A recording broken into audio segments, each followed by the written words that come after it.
Spin the Bottle sounded really interesting, and I liked the fact that it was taking a common concept but giving it a bit of a twist that can be applied more readily to everyday experiences. But I don't think it delivered, and as a horror, it doesn't have that much to offer.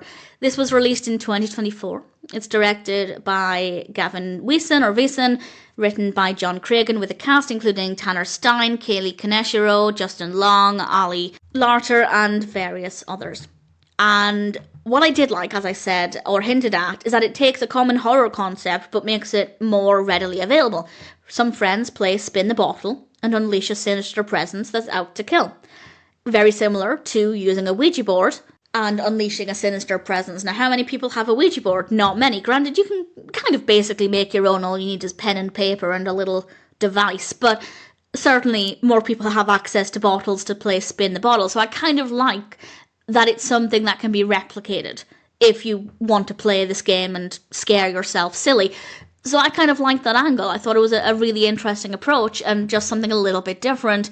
But it didn't work very well. The execution of the story is not very good. The key plot points are not that bad, and the characters are fine, but it's just not that scary. There's not really any suspense. So the narrative does develop, it does move forward, and I believed everything within the context of the story, but there wasn't really anything that made it gripping or compelling.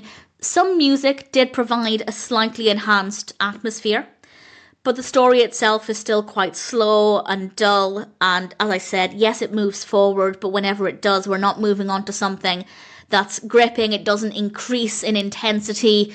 It just doesn't really deliver as a horror film. The lighting as well is often not that very good. The scenes are so dimly lit, at least the darker scenes are very dimly lit, and it's really difficult to see what's happening. On the flip side, the performances are good, some of the camera work is good, some of the outdoor lighting is quite good, and as I said, the music is often really beneficial for trying to give it some kind of horror-esque atmosphere, but the story itself doesn't meet its potential, and as a horror, I don't really think it delivered.